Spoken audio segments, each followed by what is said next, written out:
BYD가 던진 핵폭탄에 중국 전기차 기업들의 주가가 추풍 낙엽처럼 떨어졌습니다.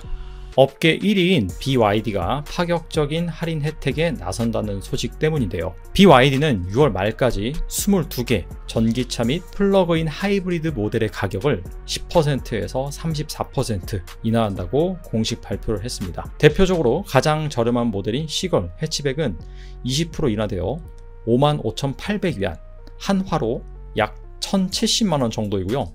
CL07 DM-i 하이브리드 세단 모델 같은 경우에는 34% 인하되어서 53,000위안, 우리나라 돈으로 1,015만원이 되었습니다. BYD의 파격적인 가격 인하 발표 직후 홍콩 증시에서 BYD 주가는 8.6% 급락했고요. 지리자동차, 창청자동차, 샤오펑 등 중국 주요 자동차 기업들 주가도 4%에서 9% 하락했습니다. 특히 BYD는 할인 소식 발표 이후 일주일 내내 내려 한 주간 무려 12.3%의 하락률을 기록했습니다. 분석가들은 중국 자동차 제조업체들이 BYD의 선례를 따를 것으로 예상하는데요. BYD의 매출 총이익률은 1분기 기준 20%, 이번 가격 인하를 어느 정도 감내할 수 있는 수준이라고 판단이 됩니다. 그러나 문제는 나머지 기업들이죠. 현재 중국의 주요 전기차 제조 플레이어 50여 개 중 수익을 내는 곳은 단 3곳뿐인데요. 먼저 앞서 말씀드린 BYD가 있고요.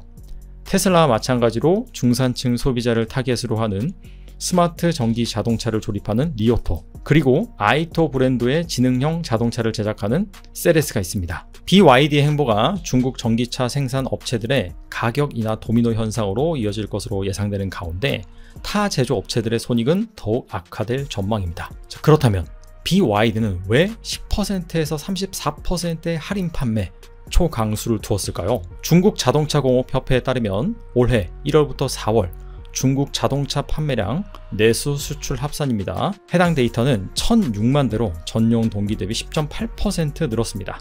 이 중 수출이 216만 대로 15% 증가했고요. 내수는 790만 대로 9.7% 상승했습니다.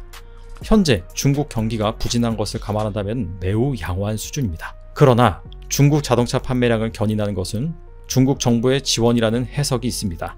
즉 올해부터 본격적으로 시행된 2구 환신 제도가 그것인데요. 2구 환신 제도란 낡은 것을 새로운 것으로 바꾼다 라는 뜻으로 자동차, 가전 등 노후된 제품을 처분하고 새로운 제품으로 바꾸면 보조금을 주는 정책입니다. 자동차에 적용되는 2구 환신 보조금 정책은 다음과 같은데요. 내연기관차 교체 시 최대 13,000위안, 한화로 240만원의 보조금을 지급하고요. 신에너지차, 전기차 등이죠. 교체 시 최대 15,000위안, 우리나라 돈으로 280만원의 보조금을 지급해줍니다. 중국 상무부에 따르면 2025년 5월 기준으로 자동차 2구 환신 보조금 신청 건수는 1,000만 건을 넘어섰으며 이 중 신에너지차가 차지하는 비중이 53%를 상회했습니다. 중국 자동차 판매량의 거의 전부가 2구 환신 제도로 인한 것을 알 수가 있는 대목이죠. 실제 많이 팔린 베스트셀러 모델을 보면 지리의 싱이안, 우리의 홍광, BYD의 시걸 등 소형 전기차가 대다수입니다. 저렴한 가성비 모델 중심으로 2구 환신 제도 혜택에다가 주정부, 지방정부 보조금까지 보태면 무려 30%에서 40%를 싸게 구매할 수 있습니다. 불황형 소비의 대표적인 사례라고 볼 수가 있죠.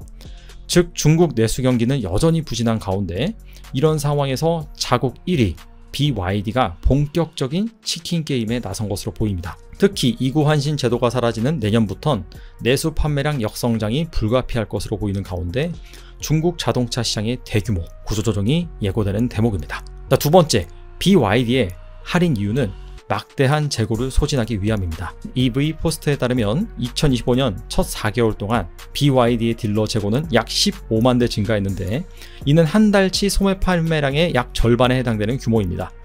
중국 승용차협회 자료에 따르면 2025년 4월 기준 중국 내 자동차 재고는 350만 대로 2023년 12월 이후 최고치를 기록했습니다. 재고 회전 일수는 57일인데 이 뜻은 350만 대 자동차를 다 팔려면은 57일이나 소요된다는 뜻입니다. 판매가 증가함에도 재고가 더욱 빨리 늘어나는 엄청난 공급 과잉 현상을 나타내고 있습니다. 블룸버그는 BYD 딜러들이 재고 부담과 가격 경쟁 심화로 인해 심각한 재정적 어려움을 겪고 있다고 보도했는데요. 최근 중국 내 두 개 성에서 BYD 딜러 그룹이 연이어 파산했으며 이는 중국 1위 브랜드이더라도 시장 경쟁과 재고 부담을 견디기 어렵다는 현실을 보여줍니다. 일부 딜러는 신차 인도와 서비스 제공을 중단했고 소비자 피해 사례도 속출하고 있습니다. 물론 위와 같은 강력한 구조 조정을 겪고 살아남는 업체가 있다면 막강한 전기차 공룡이 탄생할 수 있습니다. 그러나 과도한 구조 조정은 실업, 과잉 투자, 부채 등 사회적 문제를 야기시킬 수 있으며 막말로 수십 개나 되는 전기차 브랜드 중 90%가 파산한다면 여기에서 발생하는 실업 문제, 악성 재고, 기업들의 부채 처리 문제는 불가피한 상황입니다. 중국 국가통계국 등 공식 통계에서 발표하는 중국 자동차 산업 직접 종사자 수는 수백만 명 수준이지만 부품, 판매, 서비스 등 공급망까지 포함한다면 중국 자동차 산업 및 관련 공급망 종사자는 약 3천만 명 이상으로 추정이 됩니다. 자칫 전기차 시장의 구조 조정으로 수천만 명에 달하는 실업자가 발생할 수도 있는 것이죠. 중국은 선진국이나 민주주의 국가처럼 사회보장제도가 잘 발달된 곳이 아닙니다. 수많은 실업자 발생 시 빈곤율이 더욱 늘어날 것이며 양극화가 더욱 심해져 심각한 사회적 문제를 발생시킬 수 있습니다. 한편 중국 전기차 업체들은 필연적으로 수출을 확대하는 숙제도 안고 있는데요. 중국 제외 가장 큰 시장이 북미는 발조차 들이지 못하고 있습니다. 그나마 유럽 시장에서 승부를 걸 계획인데요. 참고로 동남아 등 개발도상국은 아직 시장 규모가 작고 저가 차량 수요가 중심이라 수익성이 낮은 한계가 있죠. 다만 유럽 시장도 만만치 않을 것으로 보입니다. 유럽 역시 자국 자동차 산업을 보호하기 위해 철저한 방어책을 수립 중이죠. 유럽연합은 2024년 10월 중국산 전기차에 대해 최대 45.3%까지 관세를 부과했습니다. 이 관세는 각 제조사별로 차별화되어 BYD에는 17%, 지리에는 18.8%, 상하이 자동차에는 35.3%가 적용됐습니다. 올해 4월부터는 관세 대신 최저가격 제도 도입을 논의하고 있는데요.